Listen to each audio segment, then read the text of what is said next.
Hello guys, मेरा नाम है मीगो और आप लोग देख रहे हो मीगो ट्यूब। चलिए डिस कल्टीवेटर रिस्कॉट की एपिसोड 67 को शुरू करते हैं। तो गाइस, एपिसोड की शुरू में हम देखते हैं कि वो इविल कल्टीवेटर अपने ब्लैकस्टोन स्टाफ से टैंगविंग पर अटैक कर देता है और ब्लैकस्टोन स्टाफ के इफेक्ट की वजह से टैंगविंग अपने की को अनलिश नहीं कर पाता। और तभी वो इविल कल्टीवेटर टैंगविंग को देखते हुए हंसता है और कहता है कि इससे कुछ फर्क नहीं पड़ता कि तुम्हारी कल्टीवेशन कितनी हाई है। मास्टर ने मुझे जो ये ब्लैकस्टोन स्टफ दिए, इसके अटैक से हर एक स्ट्रॉन्गेस्ट कल्टीवेटर नॉर्मल पर्सन में बदल जाते हैं। और टैंगमिंग कहता है कि ये तुम लोगों ने किसी पर्पज से किया है। और तभी उन इविल कल्टीवेटर्स का फर्स्ट एल्डर कहता है कि तुमने ये सही कहा, भले ही हम नंबर्स में तुमसे ज़्यादा है, पर तुम एक पीक क्रेटन कल्टीवेटर हो, इसलिए हमें तुमसे डील करने के लिए क्रिएटिव होना होगा। और तभी फर्स्ट एल्डर टैंगमिंग की तरफ इशारा करते हुए कहता है कि मुझे लगता है कि तुमने ये नोटिस कर लिया है कि ये ब्लैकस्टोन स्टफ कितना ही यूनिक है।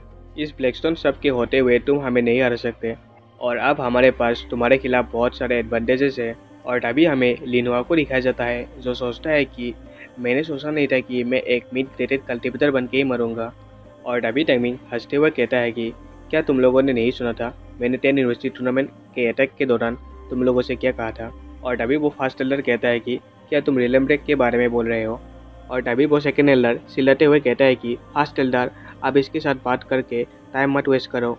इसने हमारे फिफ्थ एल्डर को मार डाला और फोर्थ एल्डर को बुरी तरह से इंजर्ड कर डाला। हमें इसको टॉर्चर करके इन दोनों का बदला लेना होगा। और तभी टाइमिंग फर्स्ट एल्डर की तरफ देखता है और हंसते हुए कहता है कि हाँ, तुमने सही कहा। अगर हमारी यूनिवर्स इनफाइनाइट है तो इसका मतलब ये है कि ग्रेट नाइन के ऊपर भी बहुत सारे रियलम्स हैं। और इसी के साथ टाइमिंग हंसते हुए कहता है कि अब वो आ रहा है। और तभी हम देखते हैं कि उन तीनों कल्टीवेटर्स के चारों तरफ की ऑरा बिल्कुल बदल जाती है और इन तीनों को बहुत ज़्यादा प्रेशर फील होता है, जिसकी वजह से वो लोग हिल भी नहीं पा रहे होते। और हम देखते हैं कि ये प्रेशर इतना ज़्यादा होता है कि ज़मीन के अंदर उनका पैर धंसने लगता है। और तभी उनमें से एक एल्डर कहता है कि फर्स्ट एल्डर, आखिर यहाँ पर क्या हो रहा है। और दूसरा एल्डर कहता है कि मुझे लगता है कि ये सब ये कर रहा है। और तभी फर्स्ट एल्डर कहता है कि क्या तुम रेलम ब्रेक तक पहुँच गए हो। मुझे नहीं लगता कि तुम रेलम ब्रेक तक पहुँच गए हो, ये तुम नहीं कर रहे हैं। और इसी के साथ टाइमिंग खड़ा हो जाता है और इसी के साथ फास्ट एल्डर बड़े मुश्किल के साथ पीछे की तरफ घूमता है और उसे हवा में एक फ्लाई करता हुआ आदमी दिखता है। और ये आदमी दरअसल कोई और नहीं होता, कल्टीवेटर एलायंस का मास्टर ली होता है, जिसे देखकर टाइमिंग सोचता है कि ये अच्छी बात हुआ कि ये टाइम पे आ गए। और इसी के साथ एलन मास्टर अपने अटैक को प्रिपेयर करने लगता है। और एलन मास्टर कहते हैं कि तुम जैसे ट्रेटर्स जिन्होंने आर्ट के बहुत सारे मासूम लोगों को मार दिया, वो सब बस मरना ही डिजर्व करते हैं। मैं तुम लोगों को लाइफ में दोबारा नहीं देखना चाहता, इसलिए मैं तुम लोगों को बिना किसी मर्सी के साथ मारने वाला हूँ। और इसी के साथ एलन मास्टर उन पर अपना अटैक कर देता है और इस अटैक का पावर इतना ज़्यादा होता है कि वहाँ पर बहुत बड़ा धमाका हो जाता है। और तभी फास्टेलर कहता है कि क्या ये रिलम ब्रेक का पावर है। और इसी के साथ वो दर्द के मारे चिल्लाते हुए कहता है कि अगर ऐसी बात है तो ह्यूमैनिटी के पास अब भी एक होप है। और इस अटैक का पावर इतना ज़्यादा होता है कि उन तीनों की बॉडी चकनाचूर हो जाती है। और इसी के साथ एलन मास्टर लिनहुआ को अपना सहारा देते हुए टेंगमिंग के पास आते हैं और लिनहुआ टेंगमिंग से कहता है कि आपने मेरी मदद की, इसके लिए बहुत बहुत शुक्रिया। अगर आप नहीं होते तो शायद मैं आज मर ही जाता। और उसके बाद कल्टीवेटर एलायंस का मास्टर टेंगमिंग को कल्टीवेटर एलायंस की तरफ से थैंक यू कहता है। इसकी कोई ज़रूरत नहीं लिनहुआ, तुमने तो उन लोगों को अपने साथ फाइट करके इंगेज करके रखा जिससे कि एलायन मास्टर को ज़्यादा से ज़्यादा टाइम मिल पाए। मैं भी इतना ज़्यादा स्किल्ड नहीं हूँ, मैं बस तुम्हारी थोड़ी सी मदद कर पाया।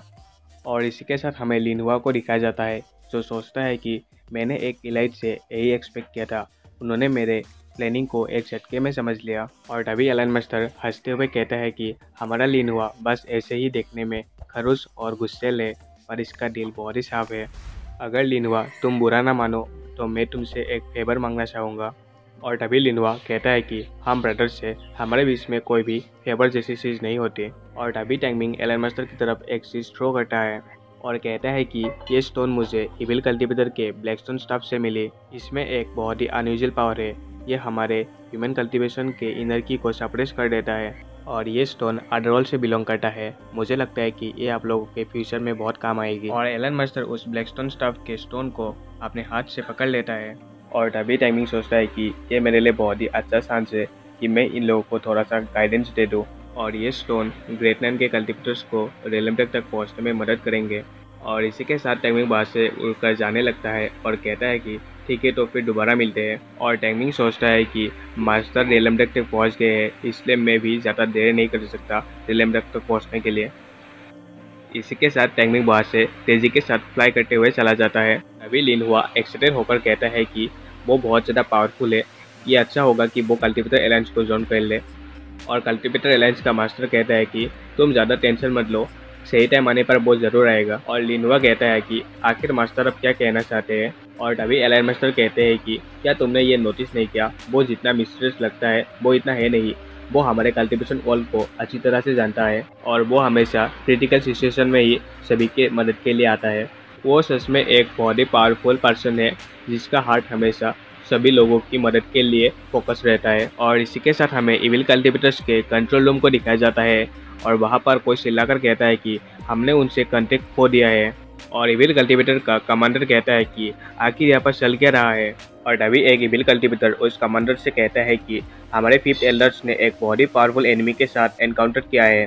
पहले हमारे 5th एल्डर मर गए थे, उसके बाद हमारे 4th एल्डर बुरी तरह से इंजर्ड हो गए थे और बाकी के तीनों एल्डर्स ने डिवाइन सीरम और ब्लैकस्टोन स्टाफ का इस्तेमाल किया था और वो लोग लड़ाई को जीत भी रहे थे। और तभी वहाँ पर एक बहुत ही पावरफुल एनिमी आ जाता है और तब से ही हमारा कांटेक्ट उन लोगों से नहीं हो रहा। मैंने सब तरीका इस्तेमाल कर लिया पर उनसे कांटेक्ट नहीं हो पाया।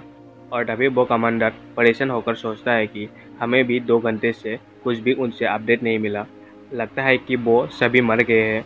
और तभी वो कमांडर रूम से जाने लगता है और उन लोगों से कहता है कि तुम लोग उन लोगों को कांटेक्ट करने की कोशिश करो, मैं गुरु को इसके बारे में रिपोर्ट करके आता हूँ। और इसी के साथ हम एलन मास्टर और एक रिपोर्टर को एक टीवी स्टेशन में देखते हैं और वो रिपोर्टर कहती है कि मुझे पता चला कि आप ग्रेट 9 को सरपास करके रेलम डेक तक पहुँच गए हैं और आपने एसेसिन कल्ट के 5 एल्डर्स को मार दिया है। रॉयल कैपिटल के बाहर ह्यूमन कल्टीवेशन ने अभी अभी एक ब्रांड न्यू कल्टीवेशन एज में एंटर किया है। और इसी के साथ हमें इविल कल्टीवेटर के गुरु को दिखाया जाता है और हमें पता चलता है कि दरअसल ये सब न्यूज़ इविल कल्टीवेटर के गुरु देख रहे होते हैं अपने स्क्रीन पर।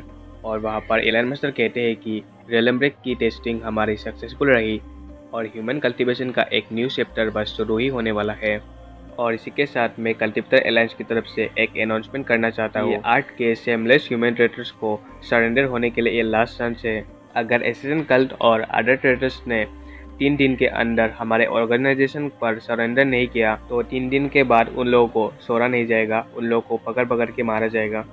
और इसी के साथ कोई एक पावरफुल अटैक उस स्क्रीन पर मारता है जिसकी वजह से वो टीवी स्क्रीन टूट जाता है और हम देखते हैं कि ये इविल कल्टीवेटर के गुरु ने गुस्से से मारा होता है। और वो कमांडर झुकते हुए कहता है कि गुरु आप शांत हो जाओ, हमें हमारे अडरोल के मास्टर्स को यहाँ पर क्या हुआ बताना होगा, वो लोग हमको श्योरली सपोर्ट करेंगे। और तभी एसेसिन कल्ट का गुरु कहता है कि तुमने सही कहा, हमें ऐसे ही अपने आप से काबू नहीं छोड़ना चाहिए।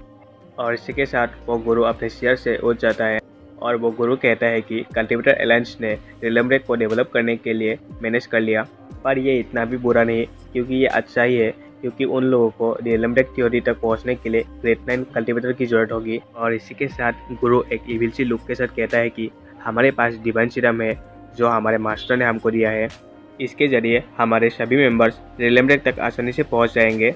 उन अलायंस के कचरों का हमारे खिलाफ जीतने का कोई चांस ही नहीं बनता। और इसी के साथ हमारा सीन शिफ्ट होता है और हमें टैंगमिंग को दिखाया जाता है जो मेडिटेट कर रहा होता है और उसके चारों तरफ उसकी इनर की सर्कुलेट हो रही होती है।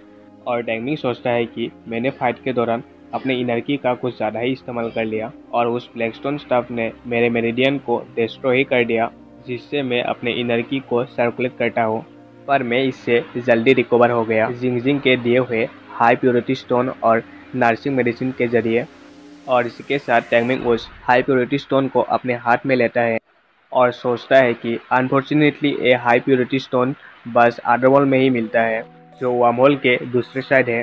पर अंडरवर्ल्ड वालों ने उन ब्लैकस्टोन स्टफ का इस्तेमाल किया था, उससे ये प्रूव हो गया है कि अंडरवर्ल्ड वालों को इन सब चीज़ों के बारे में अंडरस्टैंडिंग हो गई है। हाई प्योरिटी स्टोन हमारे इनर की को और कल्टीवेशन बेस को जल्दी जल्दी इंक्रीज कर देता है और वो ब्लैकस्टोन स्टफ का ऑब्सिडियन स्टोन रेलम डेक तक पहुंचने के सक्सेस रेट को इंक्रीज कर देता है। अगर ह्यूमैनिटी के पास ये दोनों वेपन्स रहेंगे तो ह्यूमैनिटी की ओवरऑल स्ट्रेंथ एक्सपोनेंशियली बहुत ज़्यादा इंक्रीज हो जाएगी। अनफॉर्चुनेटली ये दोनों वेपन्स बस अंडरवर्ल्ड में ही मिलते हैं और हमें इसे पाने के लिए रिस्क उठाना होगा। और इसी के साथ टैंगमिंग का कम्युनिकेशन डिवाइस बजने लगता है और कोई कहता है कि टैंगमिंग तुम मेरे पास आओ जितना जल्दी हो सके। और दरअसल टैंगमिंग को एलन मास्टर ने बुलाया होता है और टैंगमिंग एलन मास्टर के ऑफिस में चला जाता है और टैंगमिंग एलन मास्टर से कहता है कि मास्टर आपने मुझे बुलाया था। और एलन मास्टर कहता है कि टैंगमिंग तुम इधर आ गए, मुझे तुम्हारे साथ दो चीज़ें डिस्कस करना था। और एलन मास्टर कहते हैं कि हमने आज एशियन कल के 5 एल्डर्स को मार डाला और ये हमारे एलायंस के रेपुटेशन के लिए अच्छा है। और दूसरी बात यह है कि मैं दाविस लिन हुआ को एक स्क्वाड देना चाहता हूँ जो एशियन कल के बाकी के मेंबर को कैप्चर करने के लिए जाएंगे। और लिनहुआ कहता है कि आप टेंशन मत लो एलन मास्टर, मैं उनमें से एक को भी छोड़ने नहीं वाला। और टैंगमिंग एलन मास्टर से कहता है कि टैंगमिंग तुमने पहले मुझे जैसा कहा था मैं वैसे ही कर रहा हूँ।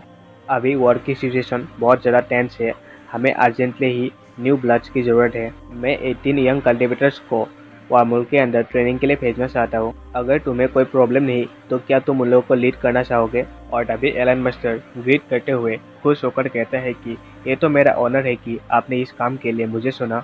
और तभी टैंगमिंग सोचता है कि ये बहुत ज़्यादा अच्छा है क्योंकि अब मुझे वह मुल्क के अंदर जाने के लिए किसी बहाने की ज़रूरत नहीं। और गाइस इसी के साथ हमारा एपिसोड यहीं पर ख़त्म होता है। मिलते हैं गाइस दूसरे एपिसोड में। शुक्रिया, टाटा, बाय बाय।